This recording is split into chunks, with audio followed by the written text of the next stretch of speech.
C'est un trouble cérébral, le déficit de l'attention avec hyperactivité. C'est très, très lucratif. Et je ne vous ai pas parlé des formations. Une fois que vous avez fait le test, après il y a la prise en charge. Vous savez, la prise en charge, oui, ça coûte très cher. Il y a du matériel à acheter et il y a une formation continue. C'est-à-dire que les parents, vous savez, quand on a un trouble autistique, c'est à vie, hein, quasiment. Hein. C'est pas des trucs qui sont vont au bout de 6 mois. Donc vous avez une prise en charge très très longue de l'enfant, de d'abord le bilan, ensuite les termes. Donc c'est un business énorme. Mais moi, je suis pas rentré là-dedans. J'ai refusé évidemment. Le Ritalin, c'est de la drogue. C'est un psychostimulant. C'est un dérivé des amphétamines. Alors, c'est quasi la même chose que l'ecstasy. OK. Autrement dit, écoutez, j'ai pas fait l'expérience, mais on pourrait prendre de l'ecstasy et donner ça à des enfants qui ont un déficit de l'attention, et ça fera le même job que le Ritalin. Sacrifice, hey. Pour les enfants qui ont soi-disant un TDAH, on leur donne de la Ritaline. Donc la Ritaline, je vous ai dit, ce sont des amphétamines qui ont un effet paradoxal. Des amphétamines? Oui, ce sont des amphétamines, voilà, qui ont un effet paradoxal, qui sont censés aider les enfants à se concentrer. Ah, si vous avez un enfant qui est supposément au Ritalin, mais qui avait une excellente dextérité fine, qui pouvait colorier de façon très habile, alors je regrette qu'il n'y a pas besoin de Ritalin. Okay. C'est aussi simple que ça. Par exemple, pour le fameux HPE, haut potentiel émotionnel. Alors, qu'est-ce que ça veut dire d'avoir un haut potentiel émotionnel? On en parle comme une pathologie. Mais en fait, quand vous avez soi-disant un haut potentiel émotionnel, moi, ce sont les vieux diagnostics dont on ne veut plus parler. C'est qu'un symptôme, le haut potentiel émotionnel. Haut potentiel, ça signifie une personne qui est hypersensible à son environnement, qui sent qu'elle est en décalage, qu'elle est incomprise. Mais vous en connaissez beaucoup, des personnes qui sont comme ça autour de vous, en décalage, incompris. Mais en fait, ils se croient HPE, mais ne le sont pas. En fait, ils ont une hypersensibilité parce qu'ils ont une pathologie. Et aujourd'hui, on ne veut plus parler de pathologie. Je peux vous citer des pathologies que moi, j'ai pu découvrir souvent derrière ces fameux soi-disant hauts potentiels. On avait, par exemple, des états limites. Alors, qu'est-ce que c'est qu'un état limite? Ce sont les cas borderline, c'est-à-dire des pathologies du narcissisme. On a parfois des personnes qui souffrent, bien sûr, d'une personnalité paranoïaque. On a des fois de la psychose. On a parfois des névroses graves, notamment des névroses de type obsessionnel. Et les personnes se disent, ah ben non, ça y est, moi, j'ai pas de problème psychologique. Tout ce que j'ai, c'est que j'ai un HPE. Alors, comme ça, HPE, vous savez ce que ça signifie pour les personnes HPI? C'est je suis un incompris. C'est à vous de m'adapter, de s'adapter à mon handicap, soi-disant handicap. Et en fait, c'est une richesse. Et ça, tout ça, c'est parti de l'autisme. Hein. Vous savez, dans la Silicon Valley, aujourd'hui, on recrute des autistes parce qu'on suppose qu'être un autiste, c'est un avantage. Et la neurodiversité met ça en avant. Ils disent, vous êtes ce qu'on appelle des neurotypiques. Vous savez, neurotypiques, c'est vous et moi, c'est-à-dire des personnes qui ont un système neuronal typique, c'est-à-dire classique, qui fonctionne normalement. Et eux s'appellent les neuroatypiques. C'est-à-dire que nous n'avons pas un cerveau qui est fait comme le vôtre. Et d'ailleurs, c'est de naissance. Ils revendiquent ça. De naissance, c'est ça, hein, si je suis HPI, HPE, si je suis autiste, si je suis TDAH, ça signifie que de naissance, mon cerveau n'est pas configuré comme le vôtre. Ce n'est pas dû à l'environnement, ce n'est pas dû à mon système éducatif, la manière dont j'ai grandi, l'environnement n'a rien à voir. Donc du coup, ça déculpabilise des familles, ça déculpabilise des parents qui viennent et qui disent diagnostiquez mon enfant, il a un TDAH, j'y suis pour rien, et puis donnez-lui les médicaments qu'il faut, et puis donnez-lui le traitement qu'il faut. Et tout ça, c'est remboursé par la Sécu. Et tout ça, c'est remboursé par la Sécu. Sauf que, comme je le démontre, le TDAH, le HPE, le HPI, la plupart du temps, n'est qu'un symptôme d'une pathologie beaucoup plus large. Et souvent, il m'est arrivé, quand le parent venait me dire mais votre enfant, il a un TDAH, je faisais un test et j'analysais et je démontrais aux parents que non, votre enfant n'a pas un TDAH, je suis désolé. En fait, votre enfant est autiste et vous ne le savez pas. Le fameux TDAH, le déficit de l'attention, fait partie de l'autisme. Et on ne vous a pas dit qu'il était autiste et moi, je vous ai fait passer le test et je vous montre que votre enfant a un trouble autistique. Donc souvent, derrière ces appellations, ces lettres, ces sigles, se cachent d'autres pathologies. Mais il est beaucoup plus facile de donner HPI, HPE, TDAH, pour que les parents ont l'impression que l'enfant, il est né ainsi et qu'on n'a pas à faire quoi que ce soit pour l'améliorer et à se remettre en question. Le trouble d'attention qui est d'origine neurologique, OK, est surtout présent principalement chez les petits garçons, plus que chez les petites filles, et s'accompagne d'un trouble de motricité fine. Alors, ces enfants-là, non seulement ils ont un trouble d'attention, ils ont de la difficulté à suivre en classe, à être concentrés, mais ils ont de la misère à colorier, ils ont de la misère à écrire, ils ont de la misère à découper aussi. OK. Alors, si vous avez un enfant qui est supposément au Ritalin, mais qui avait une excellente dextérité fine, qui pouvait colorier de façon très habile, alors je regrette qu'il n'y a pas besoin de Ritalin. Okay. C'est aussi simple que ça. Alors, les garçons peuvent devenir facilement turbulents si on ne leur permet pas suffisamment d'activité physique. Alors, une des différences fondamentales entre les petits garçons et les petites filles, c'est le niveau de motricité globale, les exigences d'exercice physique, qui sont nettement plus élevées pour des petits garçons que pour des petites filles. Alors, tous les enseignants, toutes les maîtresses d'école qui ont un once de jugement ont toutes remarqué que si vous exigez des petits garçons qu'ils restent tranquilles comme des petites filles, vous allez avoir plein de problèmes. Toutes les maîtresses d'école savent ça. Toutes les bonnes. Mais les pourris, toutes les pourris exigent des petits garçons qu'ils se comportent comme des petites filles. Catastrophique. Et s'il le fait pas, on va aller voir les parents, puis on va dire, on va vous le mettre au Ritalin, on veut l'avoir comme tout le monde. Ouais. Et ça, on en a beaucoup, Dr Mailloux. Soyons prudents, là. Il y a des maîtresses d'école qui savent détecter un trouble déficitaire de l'attention chez les gamins. Ah, faut pas les ridiculiser non plus. Non. C'est pas tout. À matin, là, on est dans le domaine des nuances. Et c'est un domaine que je connais bien. Qu'est-ce que ça fait si on donne du Ritalin à un enfant qui en a pas besoin? Ben, il va... il peut être speedé davantage. C'est du speed. C'est un psychostimulant. Maintenant, à ceux qui écoutent ce matin, là, pourquoi on donne un psychostimulant à un enfant qui est déjà hyperactif? OK? Oui. C'est que dans son cerveau, ça va aller calmer un centre excitatoire. C'est un effet paradoxal. Alors, les enfants qui ont besoin de Ritalin, on les fait inverse au Ritalin. Au lieu d'être stimulés, ils sont calmés. Et celui... Okay? Alors, dans le cerveau, pour utiliser une image, chez les enfants qui en ont besoin, qui ont le trouble neurologique, ils ont un chat dans le cerveau, puis il y a des souris. Et leur chat dort, donc les souris s'activent. Ils sont hyperactifs. Alors, qu'est-ce que le Ritalin fait chez ces enfants-là? Il va réveiller le chat. Et le chat étant réveillé, les souris se tiennent tranquilles. Et l'enfant est tout calmé en 20 minutes. C'est quoi également, Doc, admettons qu'on donne ça à un enfant dans 10, 11, 12 ans du Ritalin, tout le long de ses études, dans le fond, au bout de 10, 12 ans... Regardez les gars, là. La plupart, ça fait 28 ans que je joue avec ça, là. J'ai un petit peu de recul. Et la plupart des enfants qui sont hyperactifs vont avoir le pic de leur déficit d'attention et d'hyperactivité à 8-9 ans. Par la suite, ça reste à peu près stable, ça plafonne, et à partir de 11-12 ans, ça diminue. Et lorsque ça commence à diminuer, le Ritalin ne fait plus rien. Il y a quelques cas que j'ai vus qui peuvent bénéficier de Ritalin plus longtemps, que ça fait une différence. Mais la plupart, il y a plus de différence. Et ils conservent, ces individus-là conservent très peu de séquelles de ce trouble-là. Si ce n'est un peu moins habiles à cogner des clous, comprends-tu? Un peu moins habiles de leurs mains, leur concentration un petit peu moins que ce que ça aurait dû être, mais, si ça peut rassurer les parents, les enfants qui ont un déficit d'attention, si on les aide avec le Ritalin, par exemple, à avoir un peu de meilleure concentration à l'école, ils vont se rendre aussi loin dans leurs études que n'importe quel autre enfant.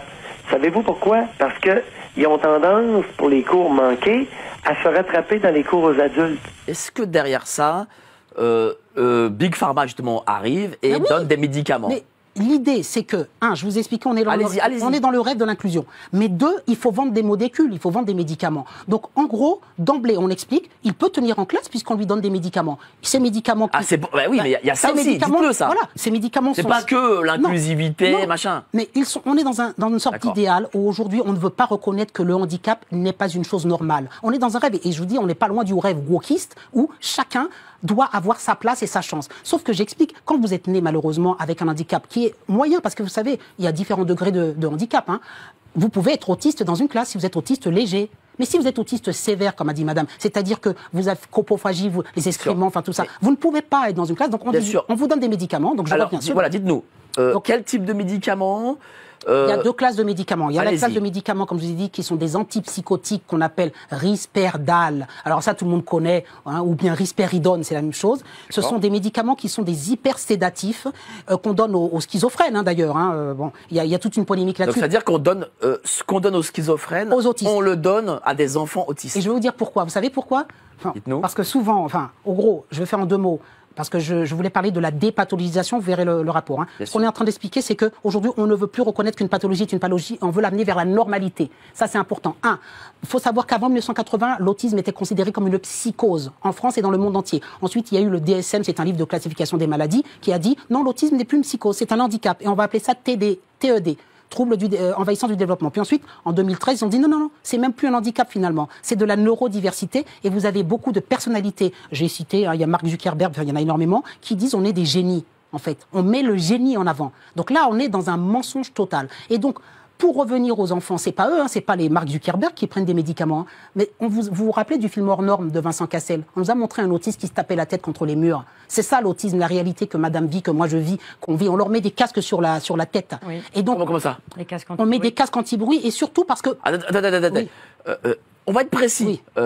Ne vous inquiétez pas. Oui.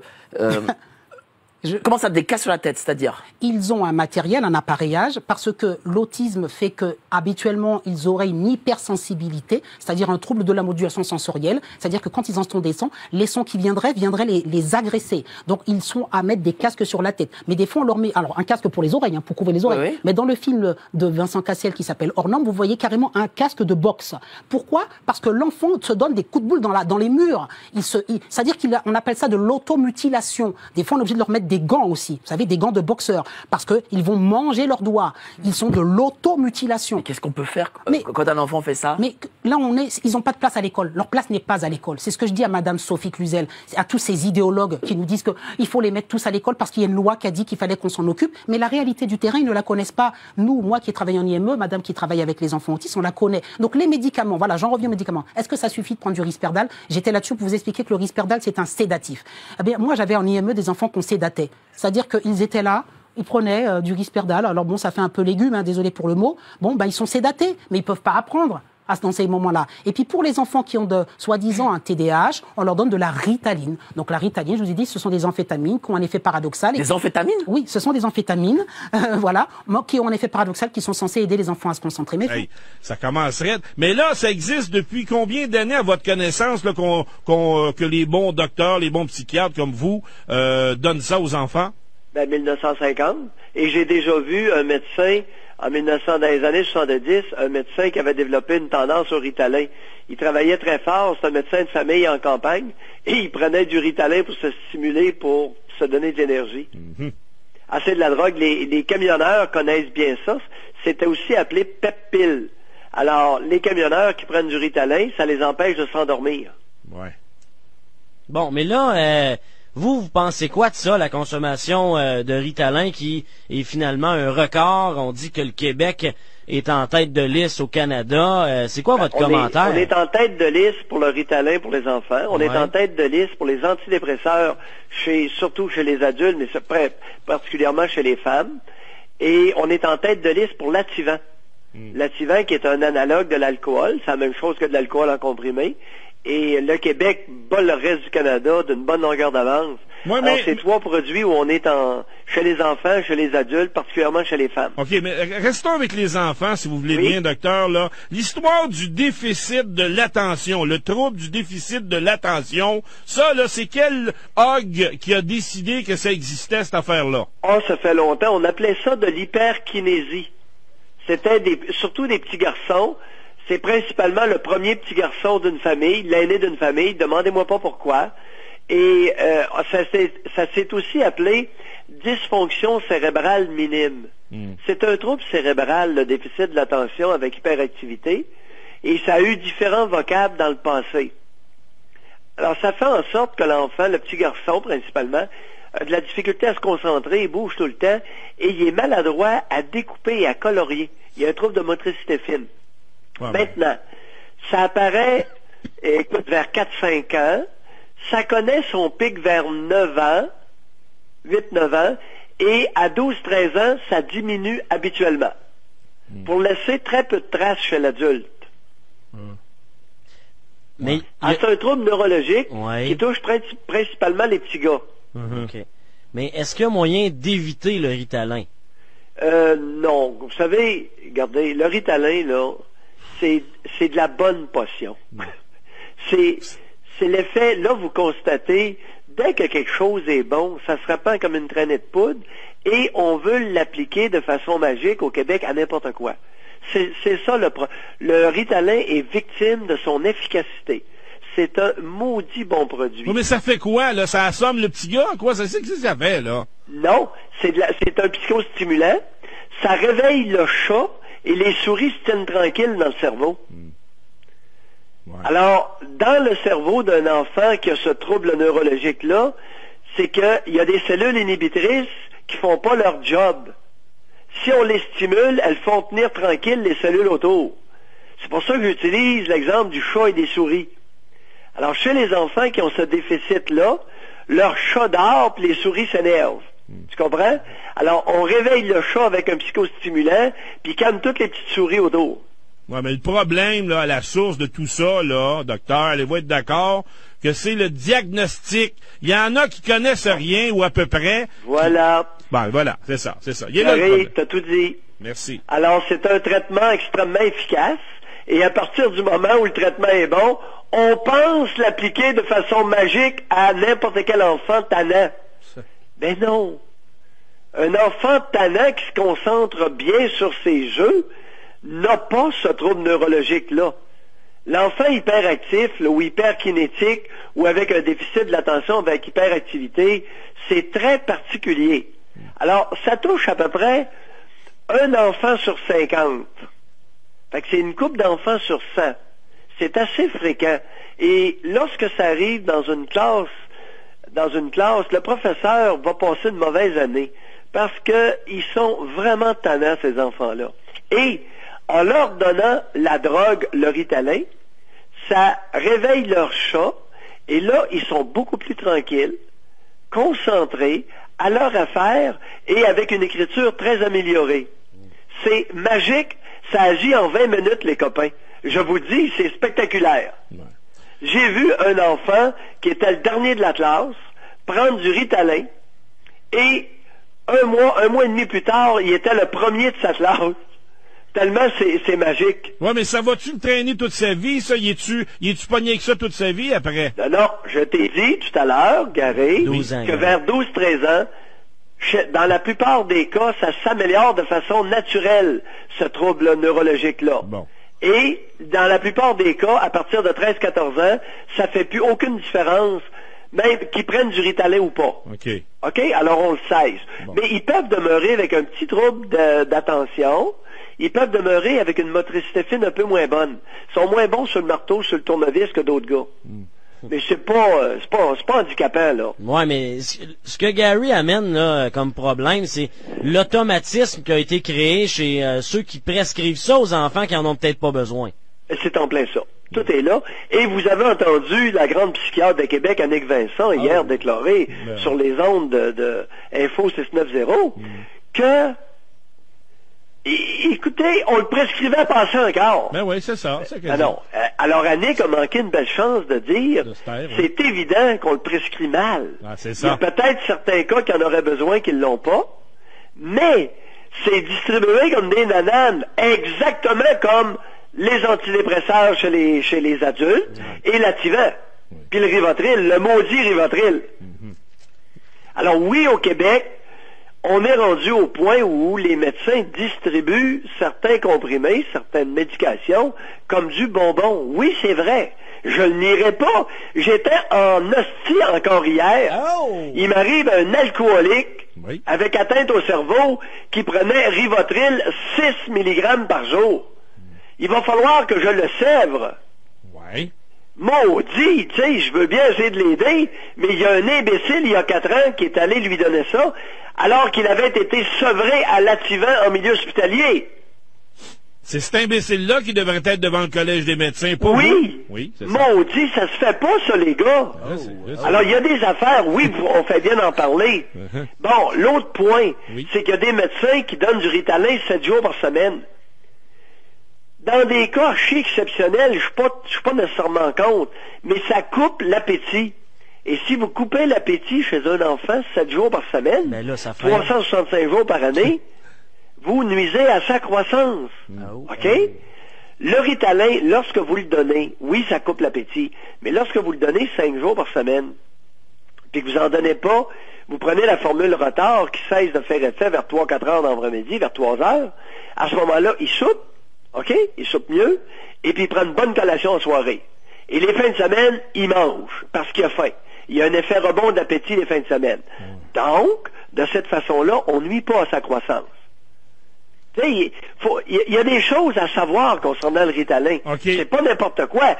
Oui, c'est de la drogue, mais c'est une maudite bonne drogue lorsque bien utilisée, comme la morphine, Gary, quand on va à l'hôpital, qu'on fait une crise de cœur, puis qu'on vient d'être opéré, la maudite morphine, on l'apprécie. Ben oui. Et la morphine, c'est de la drogue. Ben oui, je sais. J'ai été drogué pendant 3 mois. Moi, je sais ce que je veux dire, docteur. J'étais drogué, j'étais un zombie. Mais, docteur... Je l'ai aimé quand je me suis fait arracher une jambe d'après le corps. Ben oui, moi la aussi. morphine, elle m'a fait du bien. J'étais dans les vapeurs. C'est ça. Tu sais, puis je flottais. D'ailleurs, à un moment donné, moi, je sonnais à la cloche, j'étais à l'hôpital, je sonnais à la cloche après la belle petite infirmière sexy. Je voulais voir ses belles petites cuisses. Et j'y demandais, as-tu ma drogue? Puis là, elle venait me porter une dose de drogue. Je te dis que je devenais calme. Mais, docteur, en terminant, on termine là-dessus. Oui. Avant d'arriver au psychiatre, il y a l'étape des professeurs, des enseignants et des enseignantes surtout, parce que les professeurs, il y en a beaucoup plus que chez les mâles, on le sait. Oui, au primaire, puis c'est correct qu'il en soit ainsi. Oui, d'accord. Et là, après ça, il y a les parents. Moi, je veux juste savoir votre opinion. Professeur versus parent c'est qui a la responsabilité d'arriver après ça puis de se retourner vers le psychiatre ou le docteur? Non, mais c'est ensemble. Ah oui? Oui, c'est un exercice de concertation. Alors, les parents, les enseignantes sont les mieux placés pour détecter les cas de déficit de l'attention avec hyperactivité. Okay. Les hyperactifs, les bonnes enseignantes le savent rapidement parce que l'enfant est incapable d'arrêter de bouger sur sa chaise. Il y a un trouble de motricité fine et il y a un trouble de l'attention. Alors, lorsque cette triade-là est présente, écoute, il peut dire, allez consulter, parce que c'est vraiment tannant pour une enseignante là d'avoir ça dans la face à la journée longue. Tu sais, je les comprends. Mais le gars qui a dit hier... L'enfant qui est tannant, qui est fru, qui est malmené, que les parents se droguent, que ça se bat dans la maison, ça se chicane, c'est conflictuel, puis qui est malheureux, puis qui arrête pas d'agacer les autres enfants pour se défouler, ça ne se soulage pas au Ritalin, là. Oui, mais le gars, hier, il en a dit une bonne, Doc, quand il a dit, les parents, eux, ils veulent la paix, mais l'enfant bouge parce qu'il a besoin de son papa et de sa maman. Non, regardez, le Ritalin que je prescris aux enfants, c'est uniquement pour les jours de classe et c'est uniquement pour les heures de classe. Ah bon? Okay. Alors, j'invite les parents à être patients. D'ailleurs, avec un enfant hyperactif, quelle est l'attitude magique? Relation 1-1. À peu près tous les enfants hyperactifs sont beaucoup plus tranquilles lorsqu'ils sont en présence seuls avec un adulte. Autrement dit, compte tenu que les familles sont très petites maintenant, à la maison, c'est beaucoup moins pire, un enfant hyperactif. Et vous pouvez, lorsque vous avez besoin de répit, demander à un membre de la famille, viens donc le chercher, amène-le donc quelques heures, seul. Parce qu'ils sont facilement distrayables et en groupe, ils deviennent souvent incontrôlables. Mais, seul avec un adulte, nettement plus sortable. D'accord. Okay. Bon, ben c'est très intéressant, docteur. J'ai fait une Janine Ross de moi-même ce matin et ça vous a ramené à l'époque que vous faisiez des bonnes émissions de radio. Vous vous rappelez, c'était bon maudit dans le temps. Et j'espère qu'un jour, il y a un diffuseur, docteur, qui va vous permettre de revoir votre tribune parce qu'il y a bien des gens qui m'en parlent encore. Ben, on vient de le faire ce matin. Ben oui, mais c'est très... On vient de le faire ce matin, ben puis on le fait différemment. Ben oui, mais on le fait. Mais c'était le fun, les après-midi complets à vous écouter, docteur. Moi, j'étais assis dans mon Chesterfield chez nous, puis je vous écoutais. Moi, on dit que j'aimais ça. On se connaissait pas dans le temps, mais moi, je vous connaissais. Tu pestiférais à l'occasion, Non. J'ai toujours été d'accord avec vous, mais, docteur, quand vous ramassiez les mères de famille et la société matriarcale, bing bang, moi, on dit que j'aimais ça, docteur. Oui, mais Gary, elles sont importantes. Ben oui, je sais. Elles ont un rôle beaucoup plus important que les pères. Mais quand il y avait des innocentes qui vous appelaient ou des innocents, puis vous les ramassiez, bing bang, maudit que j'aimais ça, docteur. C'était la belle époque de la belle radio. Alors, docteur, bonne journée. Et on s'en reparle demain. Salut, doc. Salut, messieurs. Ciao.